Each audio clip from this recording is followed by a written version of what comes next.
Bonsoir à tous, bienvenue à Lola Léla. Nous sommes avec Lola et avec Arnaud Lecomte ce soir pour cette nouvelle émission de 17h à 18h sur LFM, une radio pour les femmes modernes, pour valoriser la femme. On est heureux de vous retrouver pour ce rendez-vous bimensuel. Donc ce soir, Arnaud Lecomte nous a rejoint. C'est un docteur en pharmacie, aromathérapeute spécialisé en olfactothérapie qui vient nous parler d'un sujet: équilibrer le recevoir-donner. Je pense qu'il va y avoir des choses à dire. Arnaud Lecomte, bonsoir. Bienvenue. Bonsoir Lola, merci pour votre accueil. Oui, je vais très bien, merci beaucoup. La route a été bonne, pas trop chaud? Parfait. Bienvenue dans nos studios, on est ravis de vous recevoir aujourd'hui. Alors ce sujet, on va en parler, mais avant de parler du sujet, parlez-nous un petit peu de vous. Qui êtes-vous? Oui, eh bien je suis un docteur en pharmacie qui s'est reconverti à plusieurs reprises, puisque je suis passé par les voies de l'industrie pharmaceutique, puis de l'officine, et je me suis ensuite consacré à 100% dans mon activité d'aromathérapeute, et je me suis spécialisé donc dans l'olfactothérapie depuis maintenant une bonne dizaine d'années. Ah, de l'expérience, oui, ça commence à faire. Et aromathérapeute, c'est quoi en fait? Eh bien, c'est soigner avec les huiles essentielles. Donc, on pourrait parler un petit peu de thérapie aromatique. On va utiliser les huiles essentielles qui sont des essences pures de plantes. Oui. Et ces essences, en fait, ont des propriétés à part entière. Sur un mélange de molécules aromatiques complexes d'une plante à l'autre. Elles présentent plein de propriétés différentes. On va pouvoir les utiliser au niveau physique, au niveau olfactif, bien sûr, et puis on pourra, par différentes voies d'application, cutanées, orales, proposer en fait des soulagements de divers types de pathologies. Et les huiles essentielles, c'est comme à La Réunion quand on distille le géranium? Exactement, tout à fait. D'accord, donc différentes plantes peuvent être distillées comme nous, on a l'habitude de le faire à La Réunion, et on en extrait la succincte moelle pour pouvoir avoir leurs propriétés. La Réunion a un grand passé en lien avec les huiles essentielles. Le géranium était vraiment l'huile essentielle principale à l'époque, où il n'y avait pas encore autant de culture de canne à sucre. Mais on a également plein d'espèces aromatiques qui poussent sur l'île aujourd'hui, entre les eucalyptus, les basiliques, le curcuma, le vétiver. Les essences sont nombreuses. Ah oui, le curcuma, on pense à la racine. C'est pas la racine qui va... C'est le rhizome. Ah, le rhizome. On va distiller le rhizome et on a de l'huile essentielle de curcuma, tout à fait. D'accord, formidable. Ok, on en apprend tous les jours. Et alors, vous parlez d'aromathérapie. Donc, c'est vrai qu'on voit ces petites flacons d'huile essentielle qu'on peut trouver en pharmacie ou parfois sur les marchés aussi, puisqu'il y a des producteurs locaux. Et alors, vous parlez d'olfactothérapie. Olfacto, le nez? Oui, bien sûr, c'est le sens de l'odorat. Donc là, on va utiliser en fait l'huile essentielle tout simplement par la respiration. Et on constate qu'elles ont effectivement un effet neuropsychique qui va avoir donc un impact sur notre état physiologique. Quand on va respirer une huile essentielle, eh bien nos capteurs du bulbe olfactif reçoivent une stimulation et notre cerveau va particulièrement être touché au niveau de la partie limbique, c'est-à-dire celle qui gère nos émotions. Et puis ensuite, une cascade de réactions internes se fait pour donner en fait naissance à divers types de réactions, on pourrait dire, physiologiques différentes. Voilà, donc on peut avoir des effets de relaxation, on peut avoir des effets plutôt toniques, mais là on va dans l'olfactothérapie, elle est beaucoup plus dans la subtilité de l'aspect émotionnel de chacun et de chacune, et on va pouvoir amener des soulagements sur des problématiques de blocage, des traumas. Ça peut apporter du soutien, ça peut révéler des ressources, ça peut révéler des qualités. Oui, voilà, les usages sont très vastes. On pense souvent à la relaxation, les huiles essentielles qu'on diffuse dans les maisons pour retrouver de la quiétude, des choses comme ça. Mais c'est à vous entendre, ça peut remplacer les mots un peu comme en psychologie. Les mots peuvent arriver à débloquer des choses dans la tête. Là, c'est les molécules des plantes qui peuvent faire un petit peu office d'outils pour déclencher, décoincer dans notre cerveau des émotions trop fortes, des choses comme ça. Chaque odeur, en fait, nous amène à une réaction Notre mémoire olfactive, en fait, est très puissante. C'est notre système mémoriel le plus fort. Et on va associer au cours de notre vie, au travers de nos expériences, des réactions particulières. Et c'est pour cette raison qu'en respirant une odeur, on peut être très rapidement projeté dans des souvenirs de notre histoire, des ambiances, des périodes que nous avons vécues. Ah oui, tout le monde a connu les expériences de « Ah, ça sent la colle Cléopâtre, je me sens en maternelle » ou la pâte à modeler ou les choses comme ça. C'est vrai que... Chaque odeur, en fait, est un point de repère pour nous. Et chaque personne, en fait, va avoir sa propre carte de repère. Donc c'est vraiment quelque chose de très personnel. C'est comme les empreintes digitales, quoi. Nous avons chacun une histoire différente. Donc chacun des points d'ancrage et des réactions qui vont changer par rapport aux odeurs. Et là où certains pourront trouver une odeur très agréable, d'autres ne l'aimeront pas du tout. Mais le reflet, finalement, de notre perception de l'odeur nous informe énormément sur notre histoire, et qui nous sommes, comment nous ressentons, comment nous vivons. Et nous pouvons dépeindre en fait un tempérament, on pourrait dire, sur une personne en fonction de comment est-ce qu'elle va apprécier ou non les odeurs. Ah, mais c'est quelque chose qui va être analysé par un expert comme vous, parce que le commun des gens n'a pas de notion de sa cartographie émotionnelle liée aux odeurs, je suppose. Ça fait partie du savoir-faire de ce métier, mais les huiles essentielles vont tout avoir en fait comme une sorte de personnalité, une signature, une identité, et ceci va venir révéler en fait chez chaque personne certains aspects. Donc après, ça va être vraiment une lecture, et en même temps, c'est aussi la personne qui va se découvrir ou avoir des prises de conscience particulières sur son histoire. Parfois, à travers une odeur, on peut avoir des compréhensions, on peut avoir des soulagements, des choses, en tout cas des prises de conscience qui peuvent vraiment nous aider aussi à évoluer, à nous sentir mieux. Parce que nous ne sommes pas forcément toujours conscients des blocages que nous avons parfois dans notre vie. Et parfois, nous vivons dans certains types de comportements et on ne sait pas trop comment évoluer, on ne sait pas trop comment les changer. Et ces odeurs permettent un petit peu d'ouvrir des portes, de faire des ponts, des passerelles, qui nous permettent de nous reconnecter à des ressources profondes que nous avons en nous. Et ce faisant, eh bien, derrière, nous pouvons les actionner. Si je prends un exemple très simple, une personne va parler d'un manque de confiance, par exemple, eh bien, elle va avoir l'impression en disant ça qu'elle n'a absolument pas confiance, et pourtant dans son histoire, elle a eu plein d'expériences pendant lesquelles elle a eu de la confiance.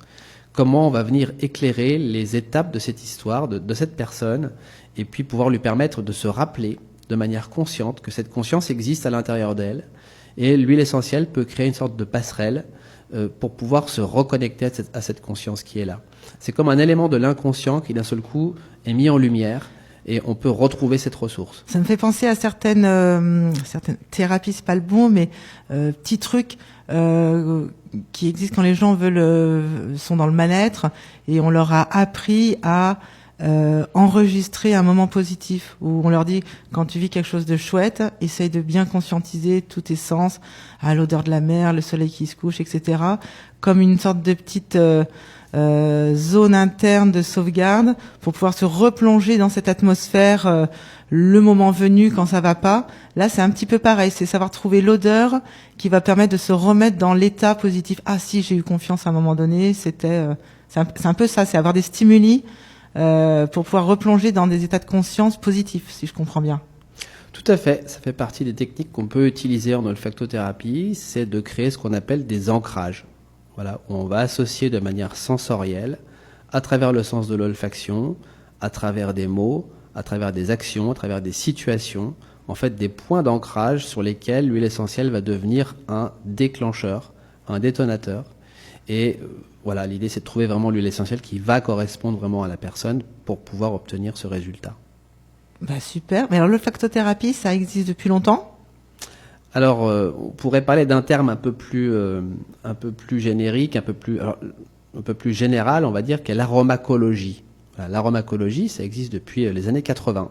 D'accord. Voilà, ça a été mis en avant par un neuropsychiatre américain, Alan Hirsch, qui a étudié en fait comment les odeurs peuvent avoir en fait une influence sur notre comportement. Comment on peut induire des émotions, des sentiments en fait au travers des odeurs. Ce sont des travaux qui ont été repris après dans les années 90, notamment pour travailler sur les problématiques de sevrage, et notamment sevrage alcoolique, où on a un scientifique américain qui a étudié les stimulations de différents types d'odeurs pour pouvoir nourrir d'une certaine façon le cerveau limbique, émotionnel, et pouvoir permettre à des patients qui étaient en addiction alcoolique de pouvoir dépasser leur sevrage et se sentir mieux. Les bonnes odeurs, ça peut faire du bien. Exactement. C'est chouette. Bon, eh bien, on a appris déjà pas mal de choses, aromathérapie, olfactothérapie. Est-ce que sur vous-même, vous aviez d'autres choses à nous partager ? Écoutez, aujourd'hui, pour moi, c'est vrai que je m'oriente de plus en plus vers cette composante, en fait, en lien avec l'aromacologie, en lien avec la thérapie olfactive. C'est un sujet pour moi qui est extrêmement passionnant.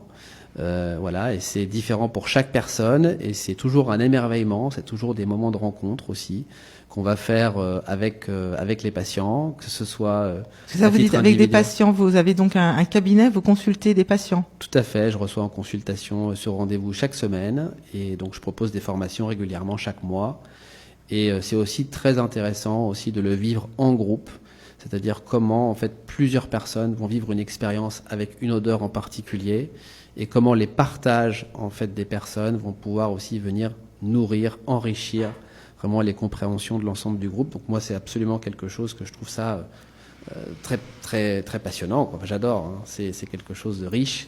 L'humain qui et j'en apprends, j'ai envie de dire, encore tous les jours. Et c'est toujours une surprise aussi de voir comment ces huiles essentielles aujourd'hui peuvent venir éveiller autant de choses en nous. Ouais. Oui. Ok. Bon, très intéressant. Ça donne envie d'en connaître plus ou de vivre les expériences effectivement à vos côtés. Avant qu'on aborde maintenant notre sujet, on va faire une petite pause musicale. Le sujet d'ailleurs, vous nous expliquerez juste après cette pause pourquoi ce sujet, puisque quand je vous ai rencontré, je vous ai dit, est-ce que dans votre environnement, dans votre patientèle, vous avez en particulier des femmes qui ont de manière récurrente l'expression d'un problème, d'une crainte, d'une gêne, etc. Est venu ce sujet, donc équilibrer le recevoir et le donner.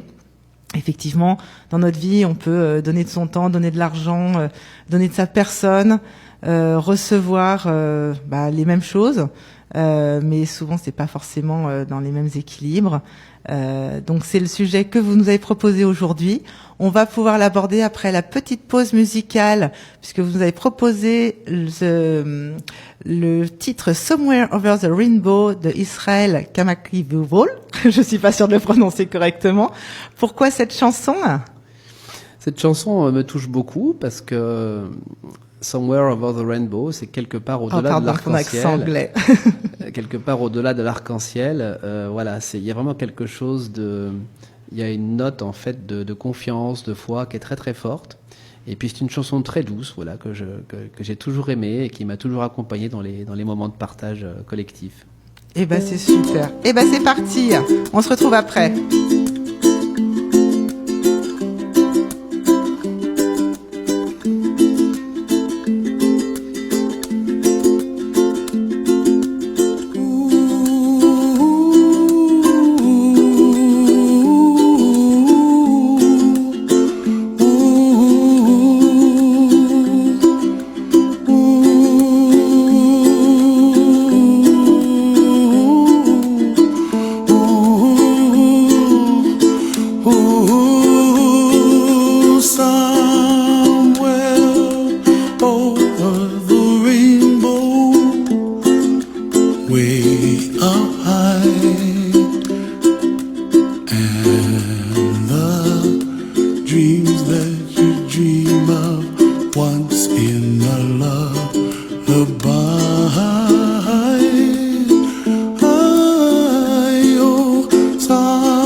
dream that you dare to. Oh why can't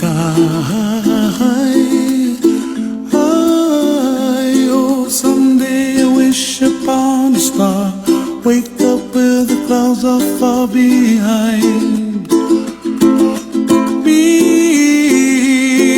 where trouble melts like a lemon drops high above the chimney top. That's where you find me, oh, somewhere over the rainbow, way up high. The dreams that you dare to, why, oh why can't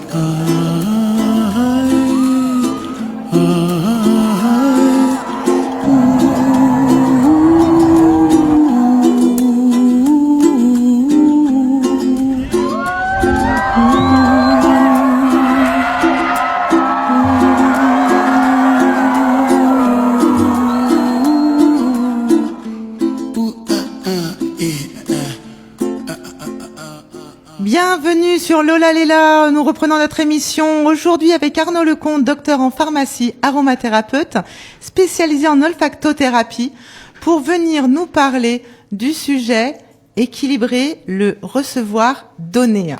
Alors Arnaud Lecomte, pourquoi ce sujet ? Eh bien, tout d'abord, je dois dire que dans mon activité, que ce soit au niveau des consultations ou des formations, j'ai déjà une majorité de femmes, peut-être autour de 80% quand même. Comment l'expliquer ? Alors, comment l'expliquer ? C'est une bonne question. J'y réfléchis, mais je pense qu'effectivement, nous parlons beaucoup d'émotions, d'expressions. Les hommes arrivent petit à petit, mais c'est quelque chose qui semble effectivement plus naturel de la part des femmes.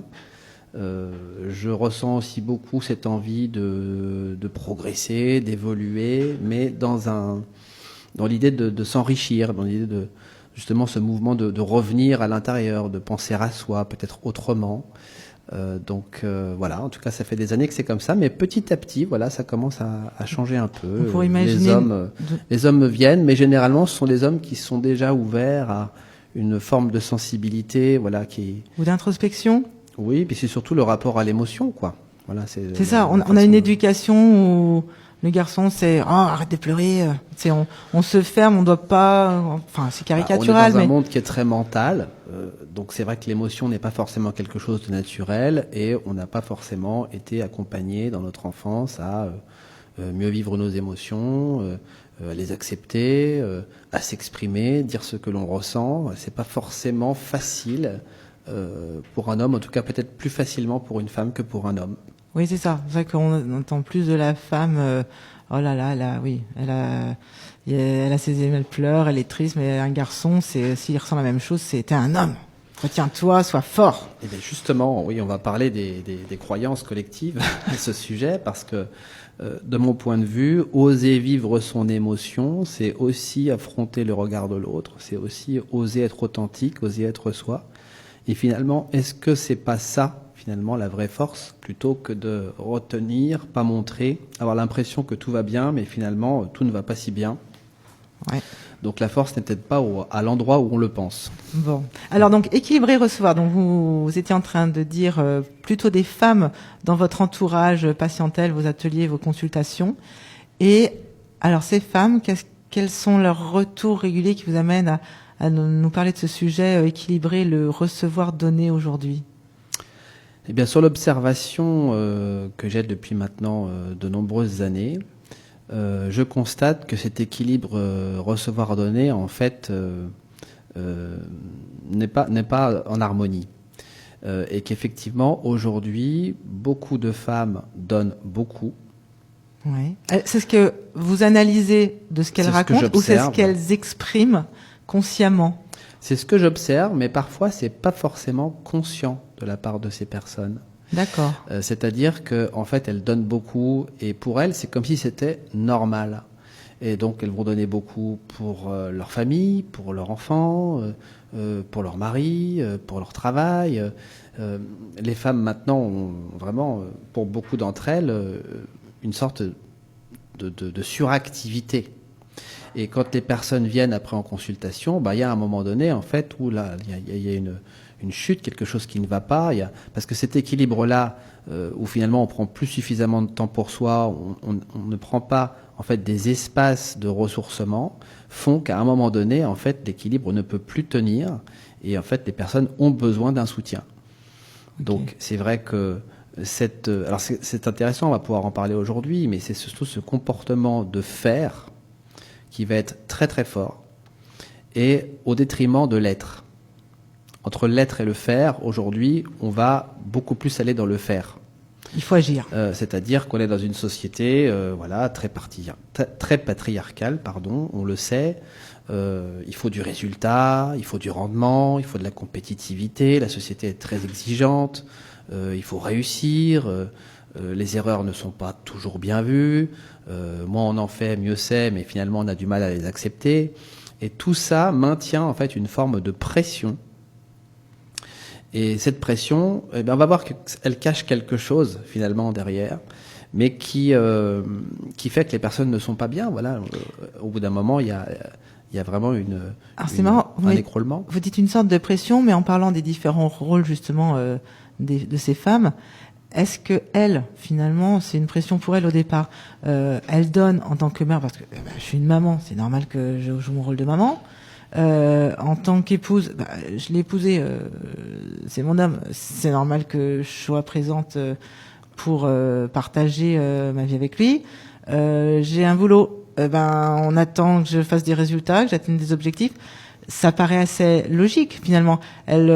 J'imagine qu'elles se disent pas « Oh là là, toutes ces choses qu'on me demande de faire ». C'est des choix qu'elles ont acceptés dans la plupart des cas.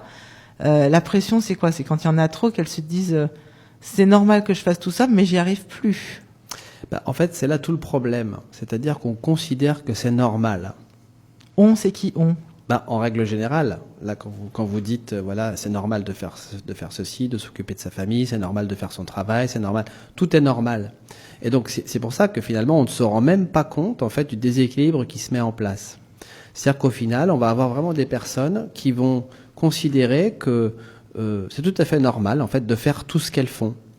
Mais au final, l'espace personnel qui est donné pour soi, pour se ressourcer, pour se recharger, pour prendre soin de soi, est complètement passé à la trappe. Il n'existe plus. Et donc, au bout d'un moment, on est rappelé à l'ordre, forcément. Donc, la question de se poser, c'est est-ce que finalement, c'est vraiment normal ? Et si on considère que c'est normal, c'est parce que au niveau collectif, aujourd'hui, il y a quelque chose de normatif, justement, qui nous dit, oui, ça doit être comme ça. Mais au final, c'est peut-être pas si juste que ça. Alors, il y a effectivement énormément de pression et on voit des personnes qui sont toujours en fait dans la suraction comme pour prouver quelque chose. Comme si on avait besoin en fait de montrer une certaine valeur ou de montrer qu'on est capable ou de montrer qu'on peut y arriver. On peut imaginer que socialement, effectivement, avec le féminisme, la notion de nous on est des femmes mais on veut l'équilibre homme-femme, on s'attend effectivement à ce que les femmes endossent tous ces rôles de manière normale en disant on veut montrer aux hommes qu'on est capable de le faire. Tout à fait. Aujourd'hui, elles travaillent effectivement comme les hommes, mais parfois, elles occupent beaucoup plus d'espace par rapport aux enfants que le font les papas. Après, on va trouver des couples effectivement où il y a l'équilibre entre le père et la mère, mais c'est comme si elles avaient gardé leur charge de départ, la charge de départ plus le travail en plus. Alors, il y a quelque chose quand même d'important quand même à noter. À la fois, il y a des croyances collectives qui sont très très fortes, où on nous dit, je dis croyances collectives, dans le sens si je donne beaucoup, c'est que je suis une bonne personne. Si je pense qu'à moi, je suis égoïste. Bon, là, on est un petit peu dans les extrêmes, un peu dans les polarités extrêmes. Mais finalement, on aura tendance à donner plus, quand même, à l'extérieur de soi, pour l'autre, comme si l'autre était plus important que nous. Oui, c'est ça. Est-ce que ces personnes qui donnent, est-ce qu'elles donnent pour se donner bonne conscience ? Est-ce qu'elles se donnent parce qu'elles ont un rôle, comme on disait, de toute façon, c'est normal ? Ou est-ce qu'elles donnent pour avoir un retour positif de l'extérieur ? Est-ce qu'elles donneraient autant si personne ne s'en rendait compte, par exemple ? Pour moi, c'est un conditionnement. En fait, c'est un conditionnement. Mais ce qu'on voit et ce qui se cache souvent derrière ce conditionnement, c'est une recherche importante du mérite de recevoir, de l'acceptation de recevoir. Souvent, c'est des personnes qui n'acceptent pas, en fait, de recevoir. Alors, recevoir ou donner? Là, on était sur le donner.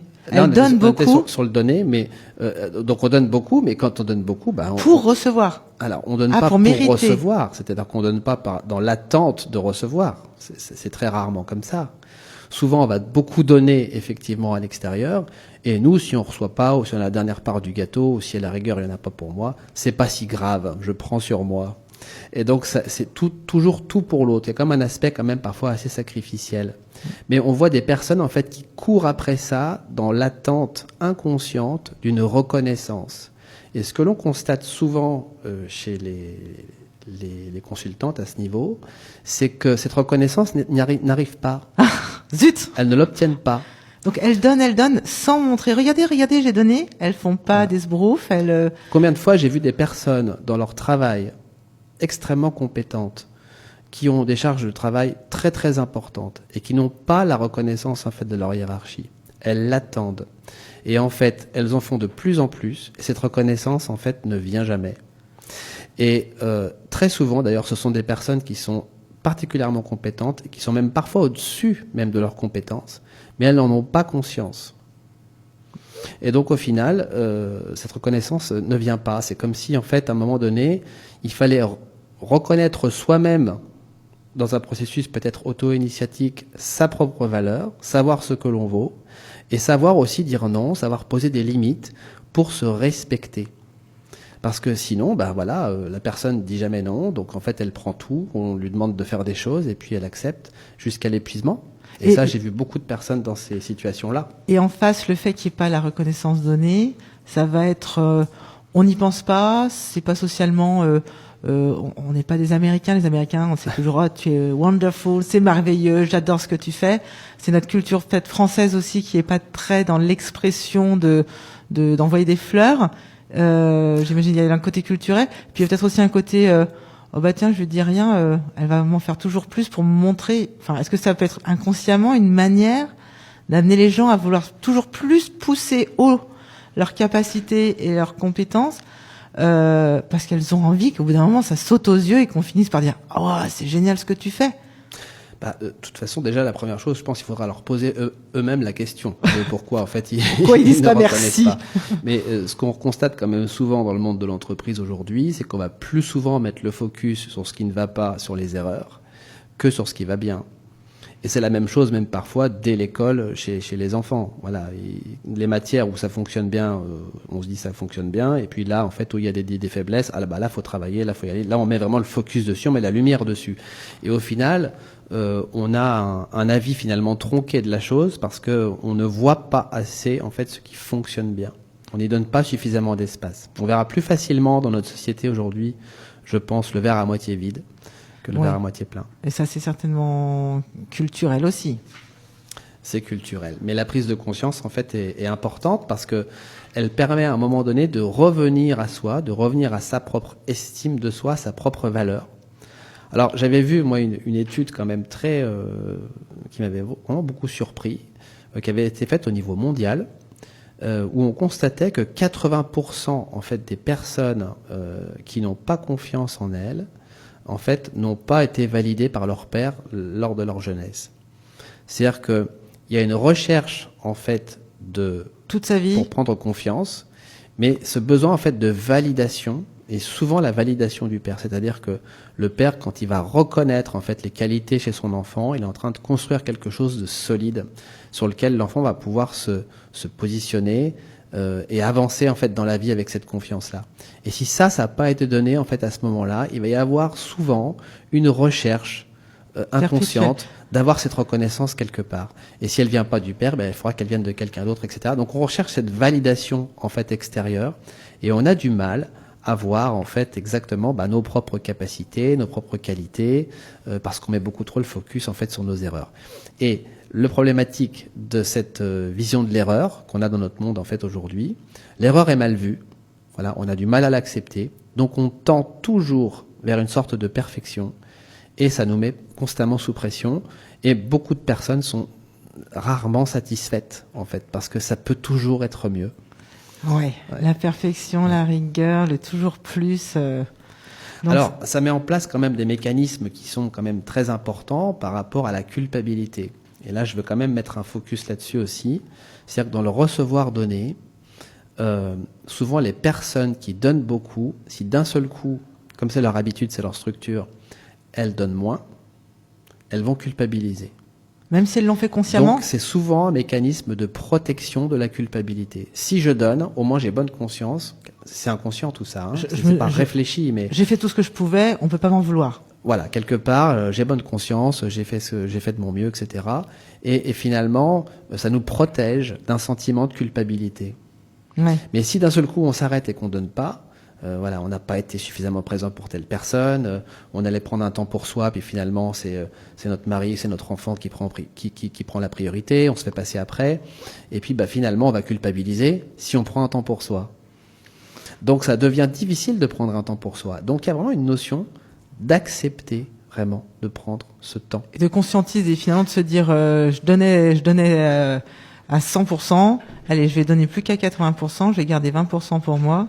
Et même s'il y a des petits dérapages, des règlements liés au fait que je ferai pas comme avant, je l'accepte et pour éviter de culpabiliser, c'est ça, il faut l'assumer, l'accepter, consciemment faire ce choix. C'est le meilleur moyen pour que... Faire ce choix et puis surtout, en tout cas, trouver son équilibre, c'est-à-dire vraiment trouver ce temps nécessaire ça peut être différent pour chaque personne, hein, mais trouver ce temps nécessaire, en fait, pour soi, pour se recharger, pour se ressourcer, pour pouvoir avoir suffisamment d'énergie pour bien donner. Hein, quand on commence la vie, moi je m'étais fait cette réflexion une fois, voilà, le nouveau-né, à un moment donné, il va libérer ses poumons à la naissance, et puis il va prendre une grande inspire, voilà, et après il va souffler. Donc d'abord il reçoit, voilà, et après en fait il va donner. Et après on dit, plus on donne, plus on reçoit. Alors c'est vrai en quelque sorte, mais pour pouvoir bien recevoir, il faut quand même accepter de recevoir. Et pour accepter de recevoir, il faut avoir conscience qu'on le mérite. Il faut avoir conscience qu'on a une valeur. Il faut avoir conscience qu'on a peut-être autant de valeur que l'autre et qu'on n'a pas à se sacrifier en fait par rapport à l'autre parce que l'autre n'est pas plus important que nous. Alors ça peut être, on va en parler après une petite pause musicale. Effectivement, on a parlé de ces gens qui donnent en espérant donner tellement que finalement les gens vont finir par leur donner aussi, donc ils vont pouvoir recevoir des compliments, de la reconnaissance, etc. Et que des fois ça n'arrive pas. Mais effectivement, la question inverse est-ce qu'il y a des gens qui n'acceptent pas de recevoir, qui ne sont pas en capacité de recevoir, c'est ce que je pense qu'on a commencé un petit peu à aborder. Ces personnes, en fait... Mais on va en parler juste après la petite pause musicale. On va laisser le suspense. Vous nous avez proposé une deuxième musique de Nico Evans, Am I Wrong? J'essaie d'améliorer mon accent anglais. Pourquoi cette chanson, Arnaud Lecomte? Eh bien, cette chanson, c'est ma fille qui l'a proposée. Ah. Et elle a associé justement à une période de notre vie où nous l'écoutions souvent. Et c'est une chanson que j'aime bien, qui a une belle énergie. Et c'est une chanson d'éveil aussi. Eh ben, c'est parfait. On s'écoute ça. Il y en a pour quelques minutes. Vous êtes sur Lola Léla, sur la radio LFM. C'est Lola avec son invité aujourd'hui, Arnaud Lecomte, sur Équilibrer le recevoir-donner. On se retrouve tout de suite après cette petite pause musicale. Attention. Hop. Je crois que ça sera une petite improvisation. Oui. Est-ce qu'on est sur quoi? Oh, non, on va écouter. On va se donner la patate quand même. C'est pas grave. C'est parti pour la patate. Et ben oui. LFM, la radio en or. Tenir les femmes de la fontaine, t'as lassé les chatas de mémé. Tous les week-ends, c'est jet ski nous a mené. Ça fait tout le monde n'a qu'à récolter ça, yo si men. Couillon yo t'es qu'à si men, nous qu'à travailler toute la semaine. Patate maman. Tombé en j'en ai moins depuis ça, nous qu'à prendre des belles pieds. Fouillé depuis c'est patate maman. Is ça pour pas ça fait, is ça mon panier faille. Fouillé, planté, récolté, biché. Tweety. Mon lien m'a fouillé, m'a piché ou pas, j'ai fait ça con moi. Mon lien m'a travaillé ou pas, j'ai fait ça con moi. Maintenant, on l'aide dans l'égard de mes ouais, et si on joue, yo volet tout l'or à qui on l'aime, c'est acheté. Minimum 2, minimum 3, ou minimum 4 fois. Fais mon mi si c'est en l'air la patate. Fais 4 la pale, faut c'est pas toi. Patate maman. Tombé en j'en ai moins depuis ça, nous qu'à prendre des belles pieds. Fouillé depuis c'est patate maman. Ils savent où pas ça fait, ils savent mon panier faille fouiller. Planter, récolter, plicher. Tweetly, tweetly, tweetly, tweetly. Jeune femme, c'est viva la mine pour fouiller patate là. Tout aime ça, well jump à l'essa. Ou ça right ça, ebe right chouval là. Jeune femme, coûte ça nadou là. Tiki tiki tac tac, tchebe ou pas nat nat. Ouvre les toutes, ou pas vle di tac tac. Ben your backpack, let me see that that. I thought I saw a fat pussy cat cat. Patate maman.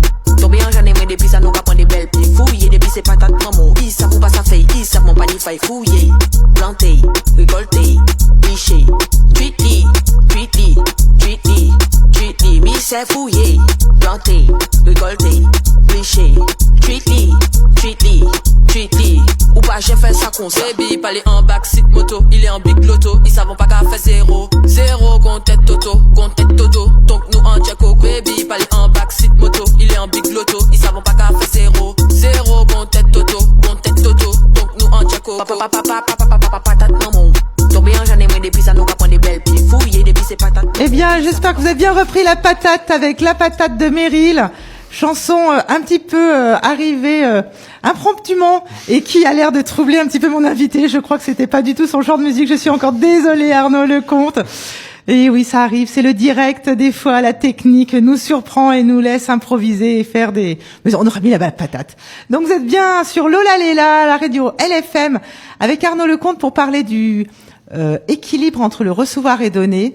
Arnaud, on était en train de dire justement, des gens peuvent donner beaucoup, donner, tellement donner qu'ils aimeraient après se retrouver avec, ils aimeraient avoir du recevoir, avoir de la reconnaissance. Mais à l'inverse, est-ce qu'il y a la situation de gens qui donnent et quand on veut leur donner, leur dire « Oh, c'est formidable ce que tu fais », qui ne sont pas en capacité de recevoir? Je pense que les personnes dont je parlais tout à l'heure qui donnent beaucoup, inconsciemment ne s'autorisent pas en fait à prendre ce temps de recevoir. Donc c'est bien ce qui se passe, c'est le mécanisme justement de déséquilibre. En fait, ce qui est important là de voir, c'est que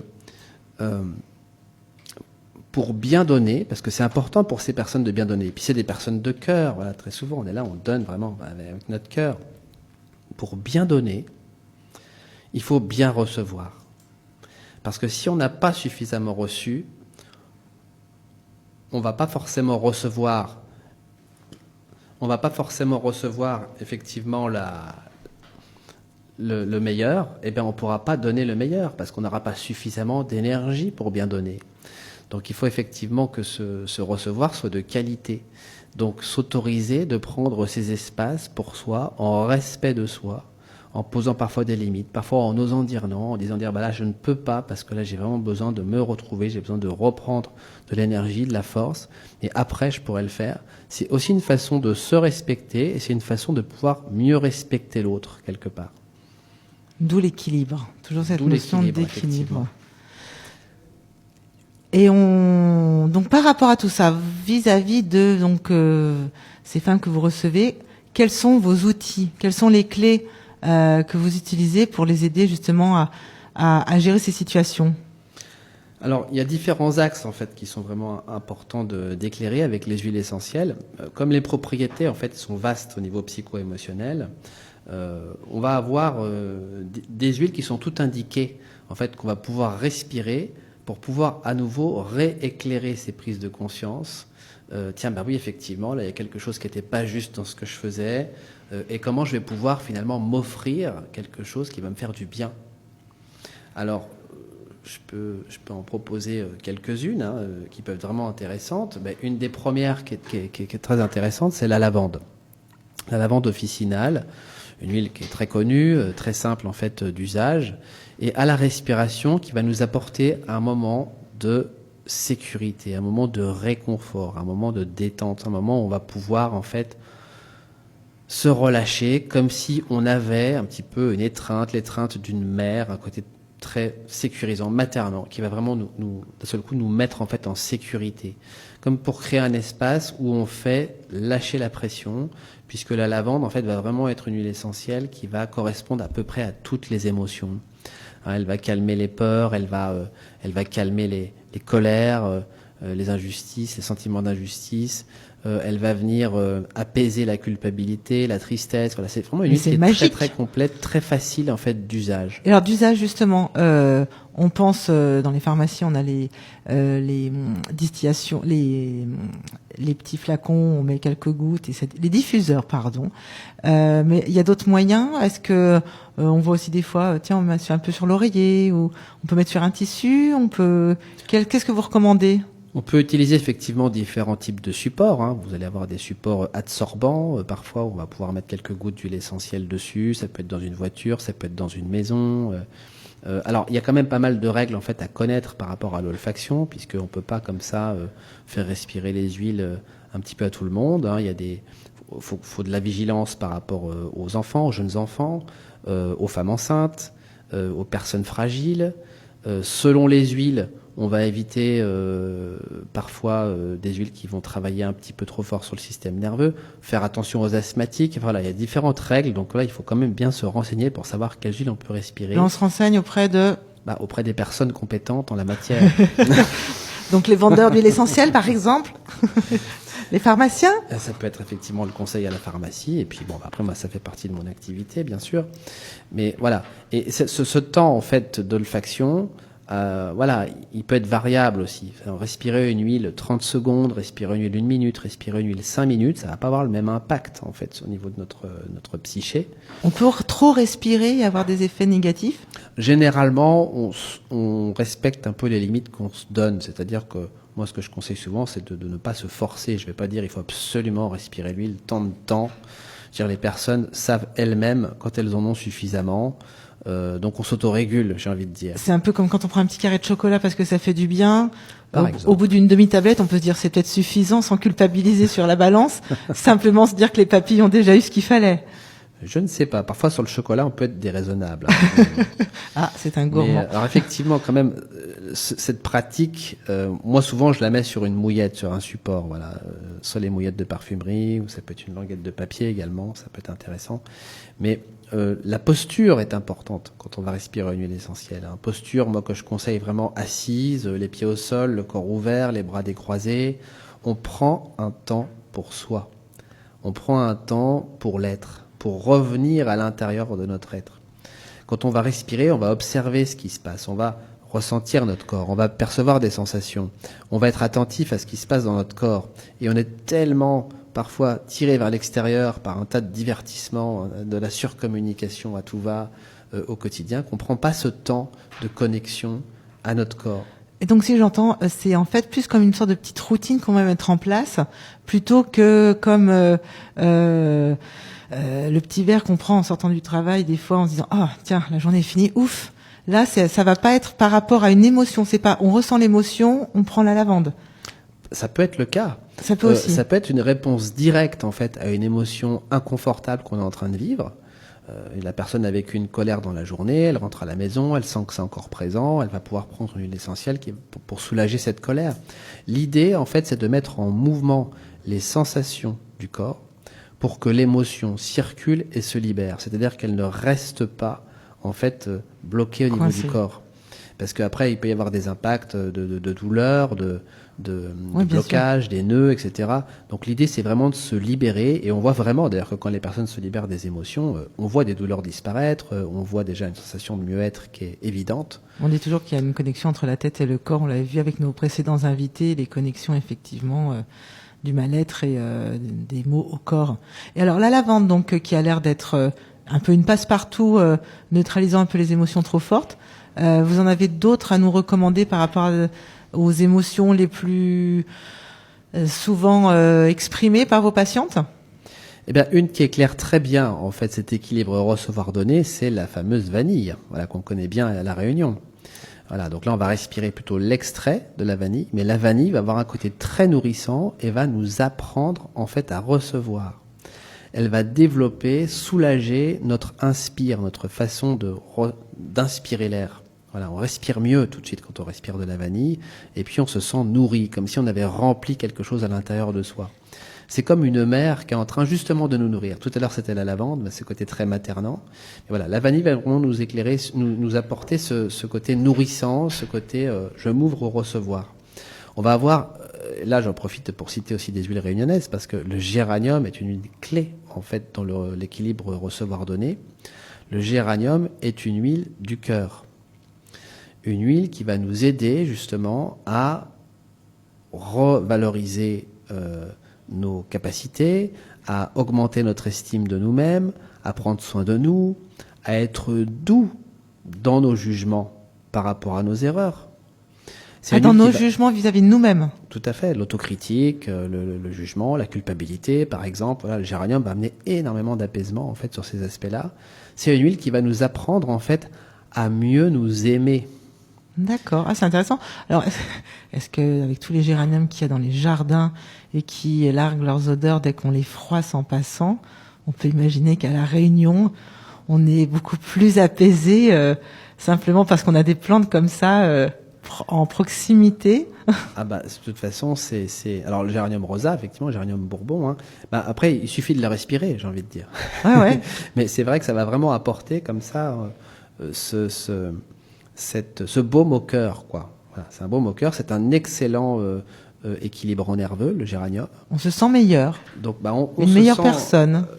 Meilleure personne. En tout cas, on a plus envie de s'aimer, quoi. Et quand on s'aime mieux, on se respecte mieux. Quand on se respecte mieux, on sait mieux poser nos limites et on sait créer ces espaces. En fait, on va pouvoir recevoir parce qu'on a compris qu'on a une valeur et qu'on en prend soin, en fait, de cette valeur. Donc, dans ce sens-là, effectivement, le géranium, qui est une huile qui nous permet d'amener beaucoup de guérison sur notamment les aspects de blessures d'abandon. Voilà, avec le géranium, on ne s'abandonne plus. Voilà, on prend soin de soi. Voilà, on va pouvoir aussi avoir des huiles qui vont être totalement différentes, qui vont pouvoir booster notre confiance en nous, par exemple. Ah oui. Révéler notre valeur. Si je prends le laurier noble, le laurier noble, c'est une huile connue de force, d'assertivité, d'expression de soi. On va oser dire, oser faire, oser sortir un petit peu de nos schémas. C'est une huile qui va amener énormément de revalorisation, en fait, à l'intérieur de nous. Moi, je la conseille très très souvent pour les personnes qui ont besoin. Les gens qui sont dans l'expression orale, je sais pas, un commercial qui est jeune débutant, qui a peur de balbutier un peu, qui est dans un métier où il y a beaucoup d'oral, ou quelqu'un qui est sur scène. Ce laurier noble comme ça peut être quelque chose où on va avoir plus de coffre, plus de. On retrouve de la force. On retrouve de la force. On se prend pour Superman. Et surtout, on a cette force nécessaire pour pouvoir poser les bonnes limites dans notre vie. Autant il nous fait dépasser nos limitations, c'est-à-dire ce qui nous empêcherait vraiment de pouvoir nous réaliser davantage, puisqu'il nous redonne confiance, mais les bonnes limites, celles dont on a besoin parfois pour créer ces espaces de recevoir, on arrive mieux effectivement à les poser. Donc c'est vraiment une huile qui amène énormément de force. Et puis on a les huiles respiratoires aussi, comme l'eucalyptus radié, voilà, qui sont vraiment des huiles aussi qui vont nous inviter à la fois à soulager tout ce qui va être tristesse, chagrin et surtout culpabilité. Voilà, elles nous aident vraiment à nous libérer de ces sentiments de culpabilité. Et puis ils nous apprennent également à mieux recevoir, à mieux inspirer les choses. À mieux inspirer, voilà. Super. Et j'imagine que en venant vous voir, selon les différentes émotions qui sont les plus gênantes pour vos patientes, on peut faire des petites formules et un peu de ça, que ça se mélange aussi. Alors oui, on peut travailler avec plusieurs huiles essentielles. Alors après, c'est quand même, il faut quand même un certain savoir pour pouvoir en fait faire en sorte que la synergie soit déjà agréable au niveau de l'odeur, et deux, qu'elle soit vraiment soutenante par rapport à la personne, par rapport à son tempérament. Donc j'ai vraiment envie de vous dire, c'est du sur-mesure. Ouais. D'où l'expertise et la consultation privée qui peut permettre de vraiment justement ajuster au mieux, comme un tailleur qui fait du sur-mesure pour un nouveau costume. Et c'est un peu ça finalement. Vous préparez des nouveaux costumes pour vos patientes pour qu'elles repartent pleines de force, pleines de confiance en elles, oubliant leur culpabilité, assumant leur rôle divers et variés dans cette société, prête à affronter tout ça et assumant ce rôle et capable de se respecter mieux, de prendre du temps pour elle. On va dire des costumes aromatiques. Ah, c'est joli, j'aime bien l'image. Mais surtout qui vont aider chaque personne en fait à des prises de conscience Et quand la prise de conscience est là, alors le changement est possible.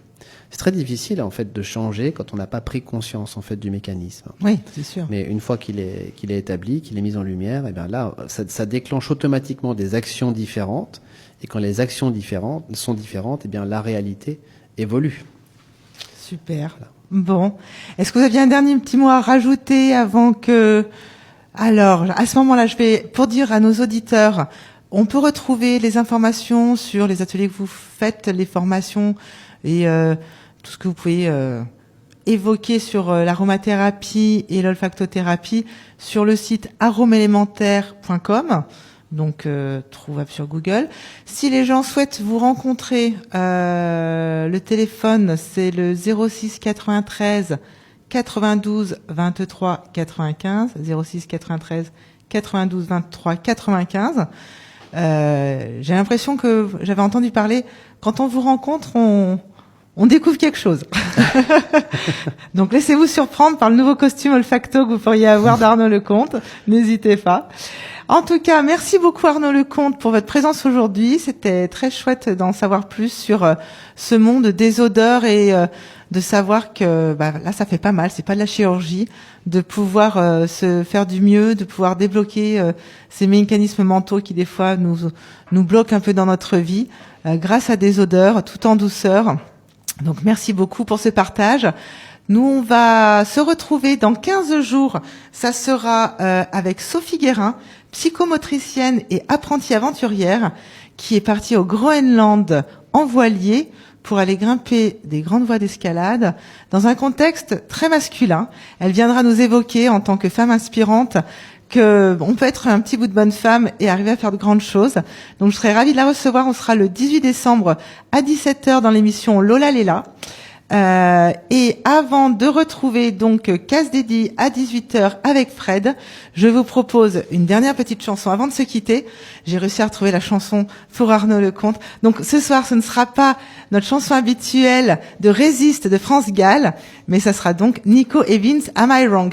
Merci à tous, c'était Lola Léla, 17h, 18h, tous les 15 jours. À très bientôt, bonne soirée à tous.